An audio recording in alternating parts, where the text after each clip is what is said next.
How are blood markers used to diagnose muscular dystrophy? Imagine a tiny clue in your blood that can hint at a bigger story happening inside your muscles. That clue is often a protein called creatine kinase. When muscles are healthy, this enzyme stays mostly inside muscle cells. But if muscles start to break down, like in muscular dystrophy, creatine kinase leaks out into the bloodstream. This causes blood levels of the enzyme to rise significantly. In healthy people, creatine kinase levels are usually below 200 units per liter. But in muscular dystrophy, these levels can skyrocket to 10 or even 100 times higher. Such high levels are a strong sign that muscle tissue is being damaged. However, it's important to remember that high creatine kinase alone doesn't tell us exactly which type of muscular dystrophy a person might have or confirm a genetic cause. It simply indicates that muscle damage is happening. Doctors often start with a blood test to measure creatine kinase when they suspect muscular dystrophy.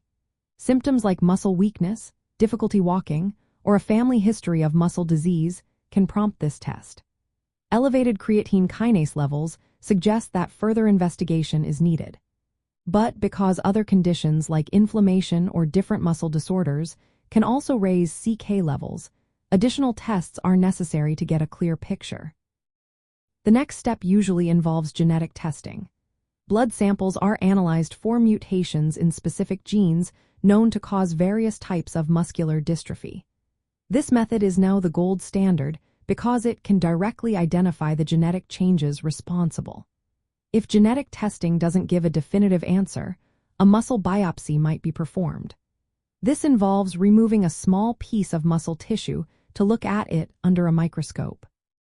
The biopsy can reveal missing or reduced muscle proteins, such as dystrophin, which is crucial in diagnosing Duchenne muscular dystrophy. Sometimes, doctors also use electromyography, which measures electrical activity in muscles, to help distinguish muscular problems from nerve issues. Heart and lung tests may also be part of the assessment, especially since some types of muscular dystrophy can affect these organs. In summary, blood markers like creatine kinase are vital early indicators of muscle damage. Elevated levels alert doctors to the possibility of muscular dystrophy and guide them toward more specific tests. This step-by-step approach helps ensure an accurate diagnosis, which is essential for planning the right treatment and support.